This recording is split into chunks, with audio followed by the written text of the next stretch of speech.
Schönen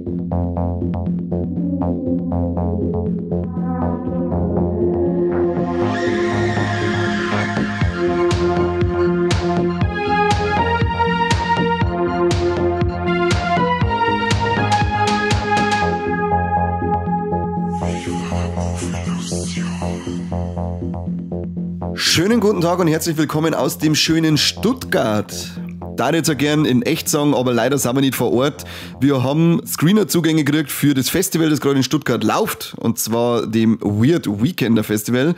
Und vorm Laptop ist der Corby mit mir gesessen und hat sich die Kassetten angeschaut. Hallo Corby. Ja, vielen Dank dafür. Also da muss ich mal wieder sagen, Kani, was du für Connections hast und wie du immer dazu kommst, dass du uns in ein Weird Weekender Festival reinbringst. Du kennst den Stefan auch? Ja, den schon. Ja. Aber du kennst da wahrscheinlich alle anderen, weil du bist ja in so einem Weird-Club.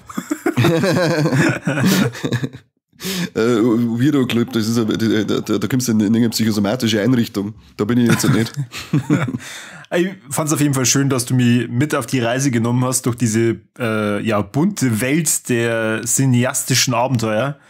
Bin begeistert. Äußerst bunt, muss man sagen. Also die Filmauswahl, wir haben jetzt nicht alle Filme gesehen, aber die wir gesehen haben, da kann man wirklich sagen, das ist ein äußerst buntes Programm gewesen. Der Mike war auch dabei gewesen, aber wir haben uns ja schon öfter gesagt, er hat sich unbedingt Kinder eingebaut. Was dann die, wenn es kälter wird draußen, ziehst du eine Seuche heim. Und somit ist auch der Mike wieder mal verhindert, weil er Kinderseuche hat. Genau, er hat uns ein paar Botschaften hinterlassen. Also er hat sich mindestens 2 Filme angeschaut, und zwar, ich glaube, Hazard oder H4S4RD, weiß ich nicht.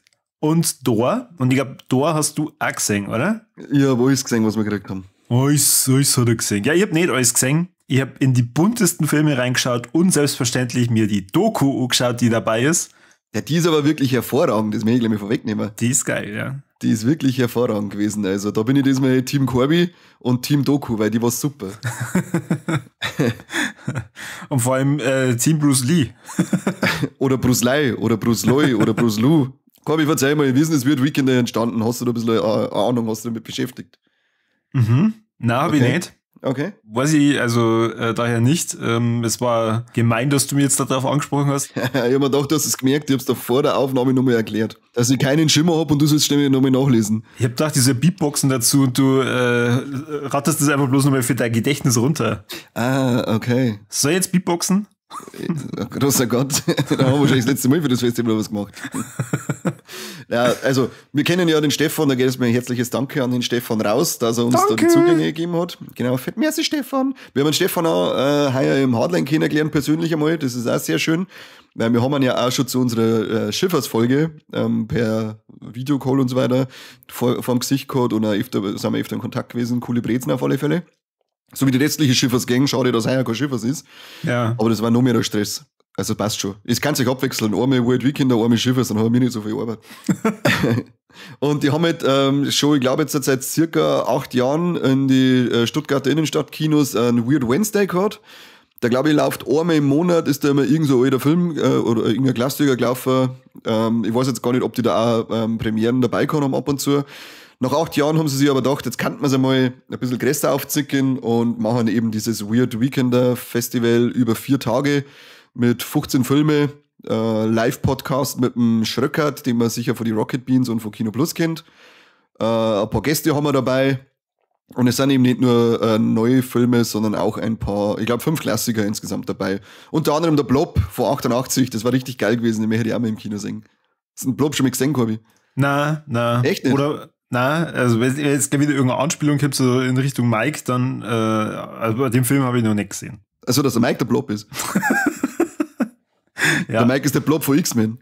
Ah, okay. Gegen der Wolverine boxt. Okay, der boxt gegen einen Blob. Ja, ich glaube, der hat auch Blob geheißen, der Fettsack. Also, was mir auf jeden Fall gecatcht hat, um das Wort mal wieder einzubauen, das ist super. Artwork von dem Festival. Das gefällt mir schon sehr, sehr gut. Das ist obergeil, das lasse ich mir auf den Buckel tätowieren.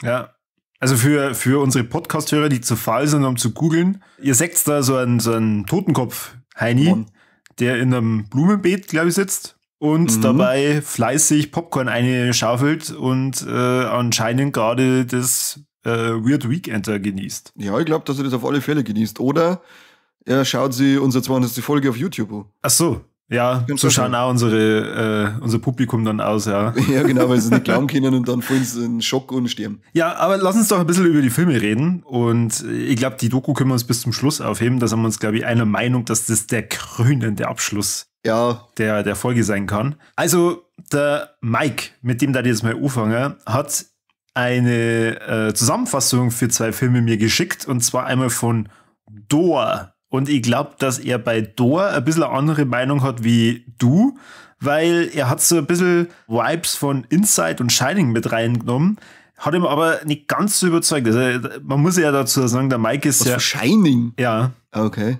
Badezimmer-Türkampf hat ihn anscheinend an Shining erinnert. Ah, okay. Wenn das die Grundlage dafür ist, dass jetzt jede Szene mit einem Bad oder einer Tür oder am Kampf von so einem Shining erinnert, dann ja. Also er ist anscheinend die ganze Zeit schwitzend vor dem Film gesessen, weil er immer die ganze Zeit davon ausgeht, jetzt gleich geht's los und er ist erst praktisch in den letzten 20 Minuten dann da befriedigt worden. Jo. Wie ging's dir denn bei dem Film? Ja, Door ist ja, hat jetzt glaube ich erst nach 35 Jahren ist das die Erstaufführung in Deutschland. Ich glaube allgemein ist der fast nur immer in Japan zur Verfügung gestanden. Und ist ja so der erste Home Invasion Slasher-Film aus Japan. Dafür ist mir ein bisschen zwingen Home Invasion und Slasher dabei gewesen. Du beobachtest halt dann immer unsere Hauptdarstellerin, die Yasuko, die ist ziemlich feit daheim und wird halt immer von irgend so, so Vagabunden an der Tür, die irgendwas verkaufen wollen, Zeugen Jehovas-mäßig, belästigt. Und irgendwann ist einer dabei und der ist er dann schon recht genervt und beim Tierzimmer zwickt es ihm noch die Hände und das ist nicht so gut. Das hat halt dann ein paar so Stalking-Vibes aber leider ist das einfach ein bisschen, das Finale ist ziemlich geil, da geht's dann ab und da wird er ordentlich umeinander gestitcht. Aber bis das einmal soweit ist, das hat mir auch zu lang gedauert. Da sind Szenen, da hämmert er an Tier ohne und die ist gefühlt 5 Minuten lang, die Szene. Und sie sitzt an der Tier und schreit und warnt und er haut an der Tier umeinander und irgendwann habe ich gedacht, ja, cool, das ist jetzt gerade intensiv, okay, jetzt wird es ein wenig intensiver, okay, es ist mir zu viel.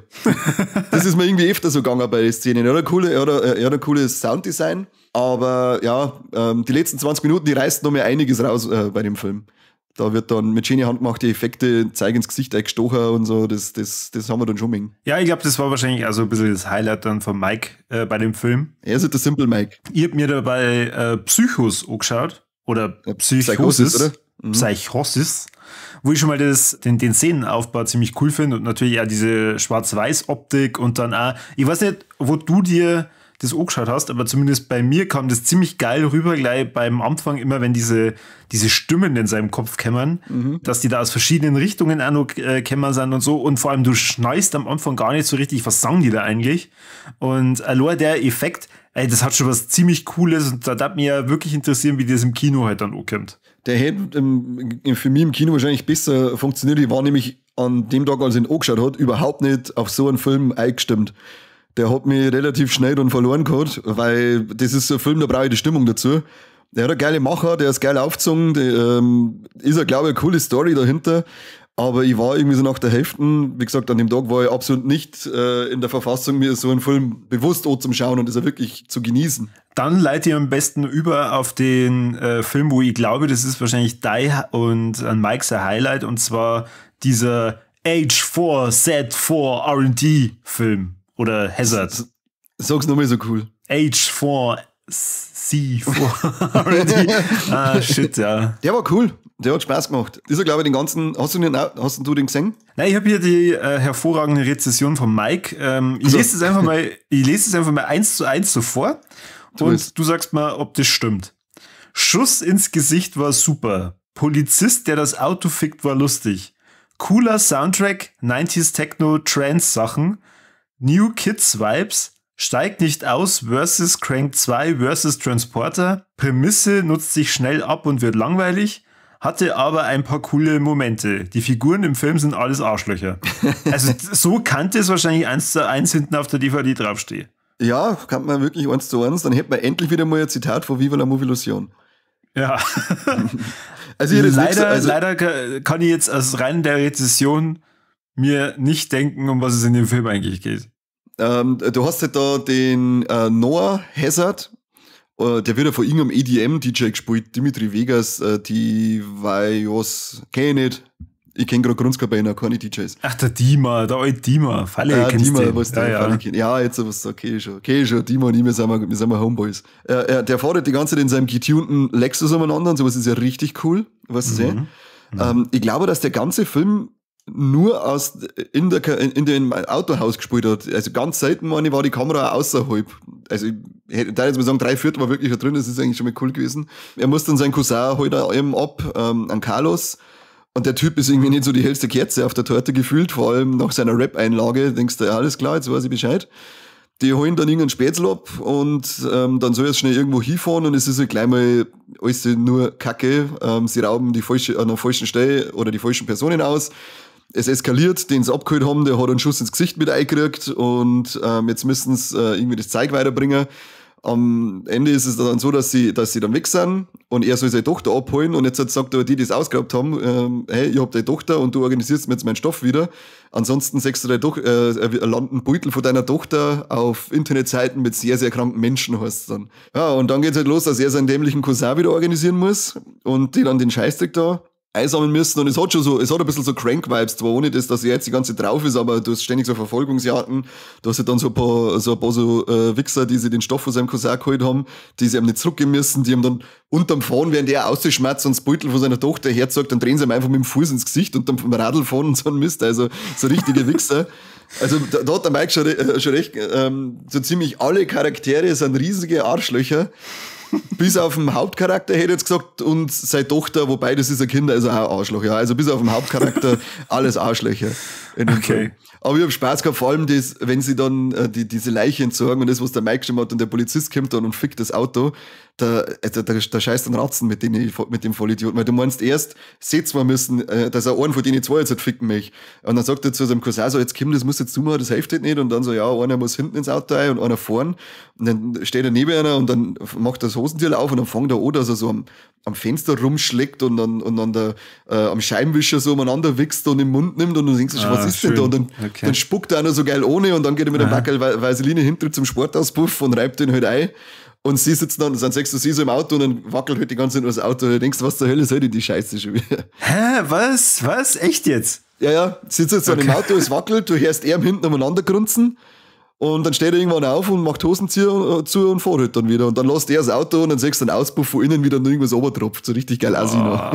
Ansonsten, ich merke jetzt gerade die Gesichtsausdrücke von unseren Podcast-Hörer her, die wahrscheinlich jetzt gerade irgendwie in die Arbeit fahren und sie denken, was habe ich da gerade gehört? Hoffentlich habe ich keinen Sportauspuff.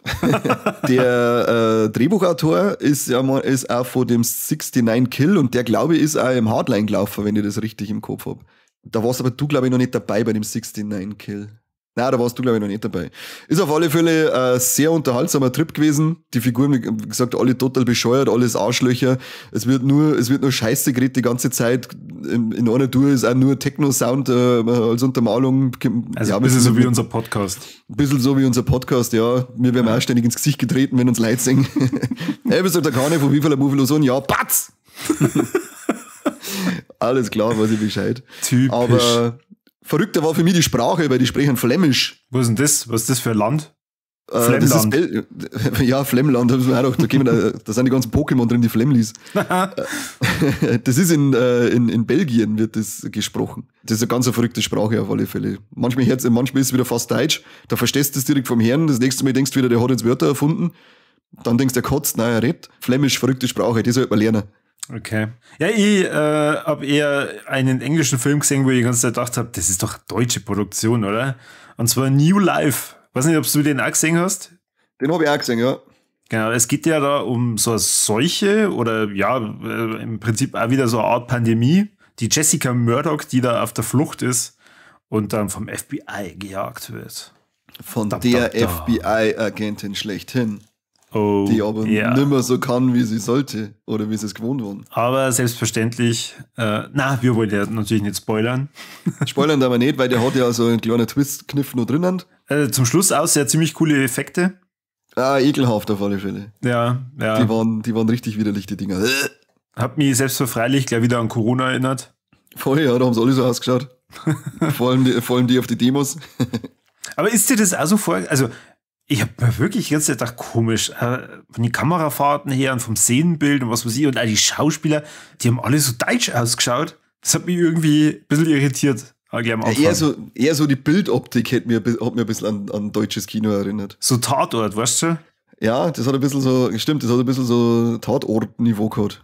Ja. Was jetzt aber, also nicht schlecht, das hat es jetzt nicht schlecht gemacht oder sonstiges, aber das erste Mal habe ich mir auch gedacht, es ist doch hier was Deutsches im Busch. Aber ist dann doch nicht so. Ich habe mir extra sogar dann die Credits ganz angeschaut, was ich natürlich von Haus aus dann schon genossen habe, bei wegen der Musik.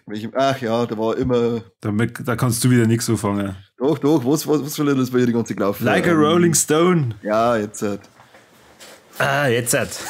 Jetzt. Er braucht zwar ziemlich lange Zeit, bis er halt dann einmal loslegt, wo man dann auch entsprechend gepackt ist. Zumindest für meinen Geschmack. Sie hätten auch ruhig 20 Minuten rauslassen können. Aber nichtsdestotrotz, ja, cooler Twist am Ende. Du willst wieder Black Mirror-Folge draus machen, oder? Ich habe jetzt extra mal den Vergleich rausgelassen, weil Black Mirror ist ja weniger in Richtung Pandemie, mehr in Richtung Science Fiction und sowas, neue Technologien und so ein Shit. Das haben wir ja so da ein jetzt Shit. nicht. Und so ein Shit. Weniger Bio-Shit, mehr Technologie-Shit. Ja, neue Technologie haben wir ja eher in Delta Space Mission, deinem persönlichen Lieblingsfilm. Warum? Ja, so stell ich mir deine Gedanken vor. Er ist auf, hast du den gesehen? Ja. Ich stehe auf so alte Zeichentrickfilme. Vor allem der ist ja von 1984 und aus Rumänien. Habe ich gar nicht gewusst, dass die jemals so einen Film gemacht haben. Da schon her.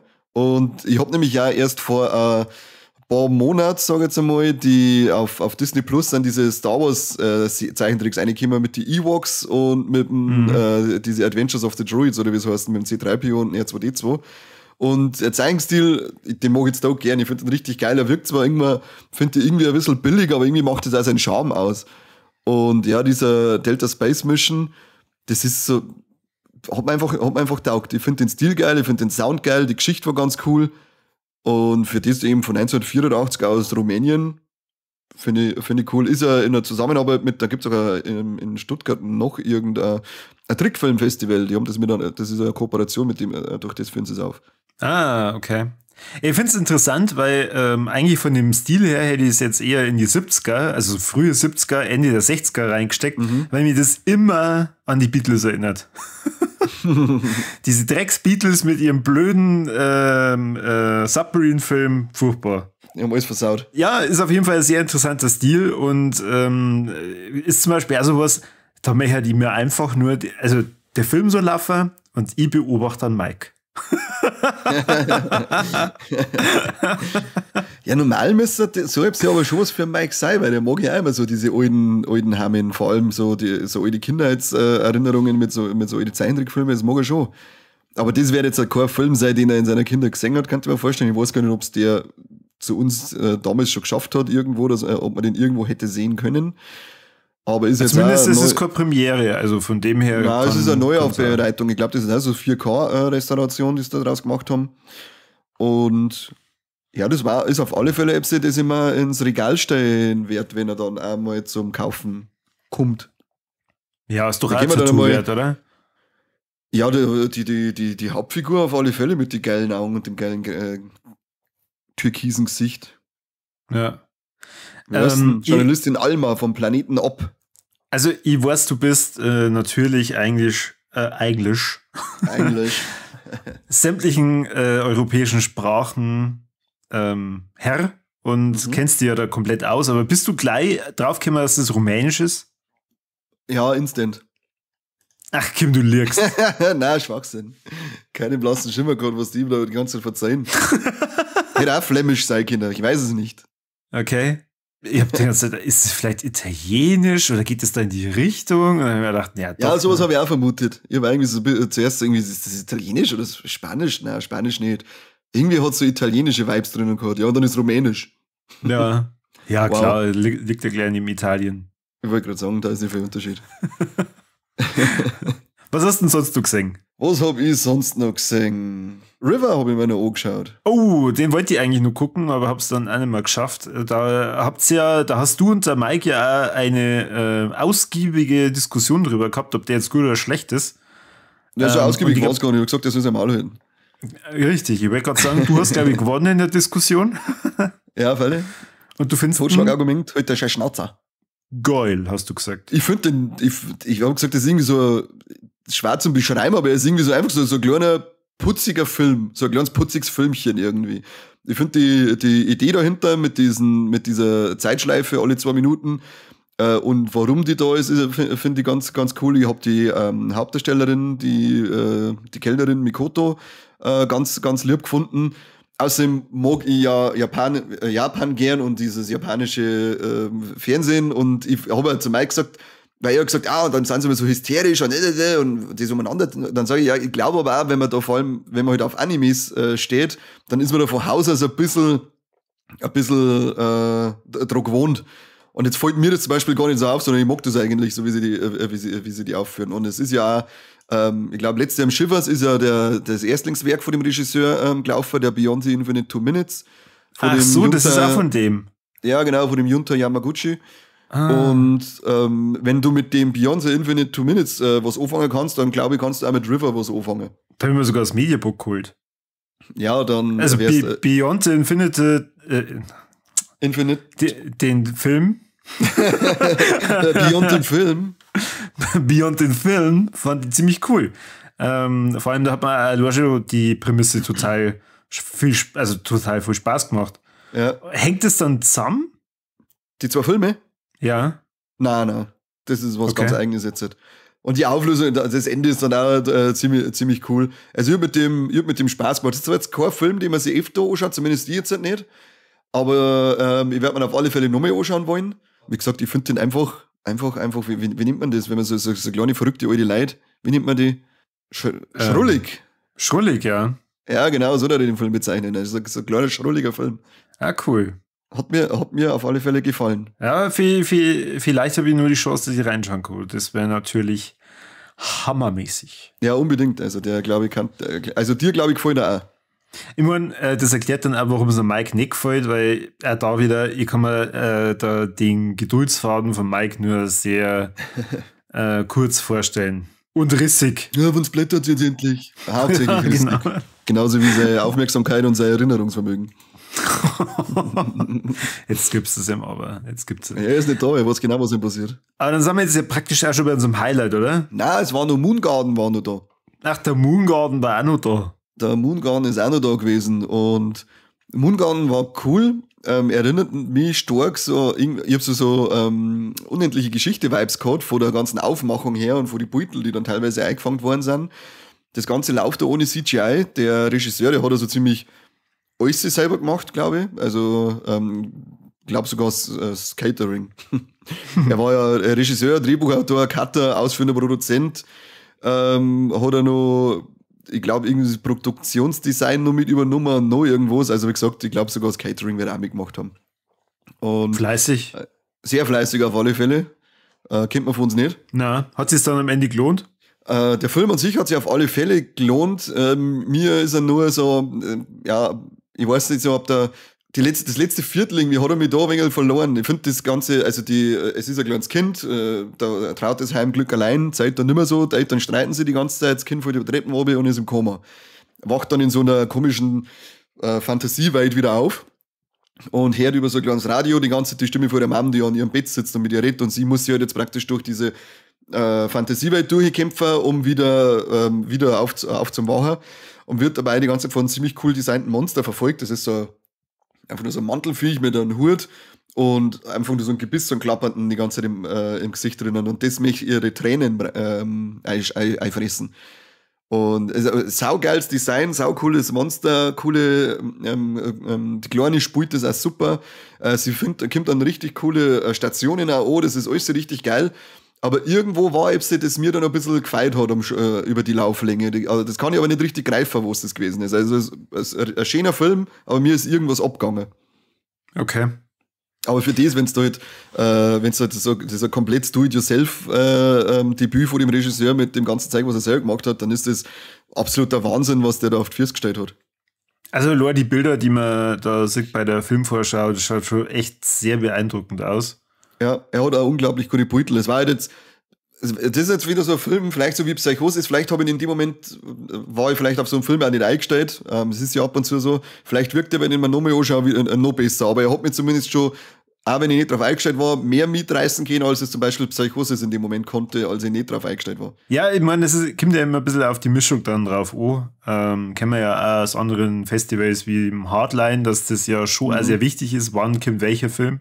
Wundgarn ist, glaube ich, die Eröffnung, oder? Ja, genau.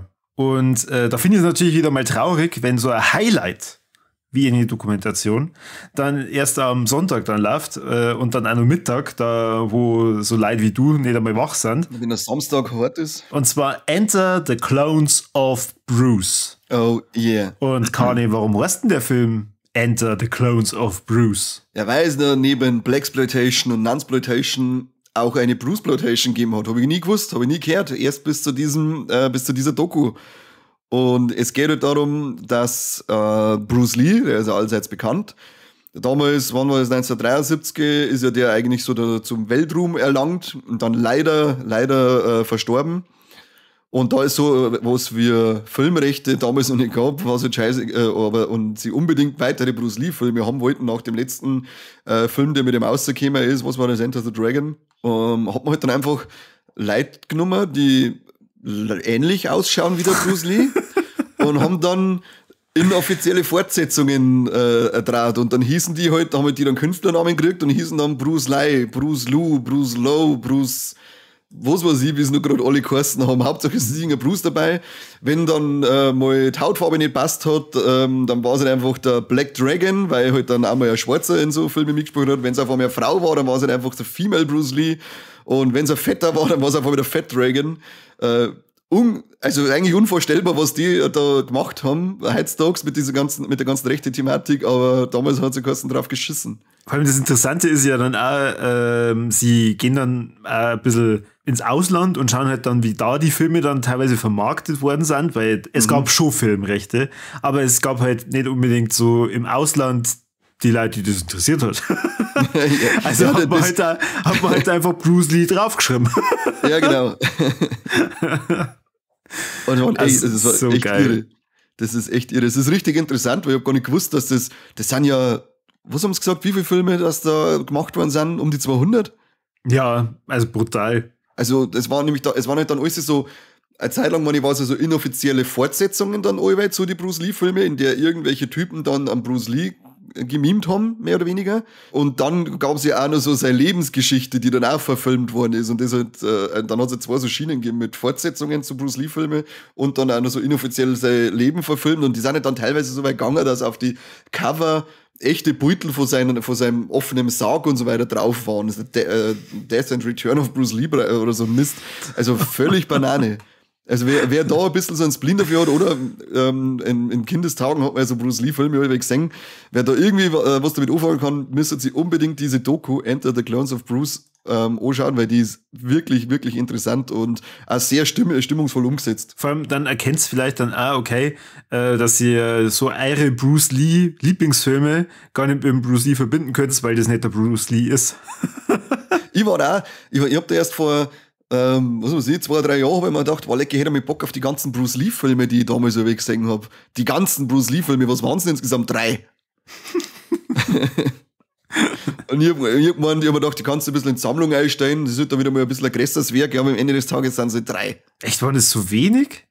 Sind sie überhaupt 3 mit ihm? Ich hab gedacht, ihr habt schon auch in mehr mitgespielt, aber... Ja, sie haben ja dann mal bei manchen Filmen haben sie doch dann Szenen, wo so, die hat doch bei irgendeiner Serie dann einmal noch mitgespielt als Kind. Da haben sie dann Szenen mit eingesetzt. Aber Hauptrolle, glaube ich, hat er 3 gehabt, oder? Also es gibt zumindest 3 Filme, wo Bruce Lee im Namen vom Film drin steht. Also, aber ich sehe gerade, der letzte ist sogar nach seinem Tod rausgekommen. Das behandeln sie ja auch dann kurz in der Doku. Bei der letzte mit ihm direkt, das war ja der Mann mit der Todeskralle.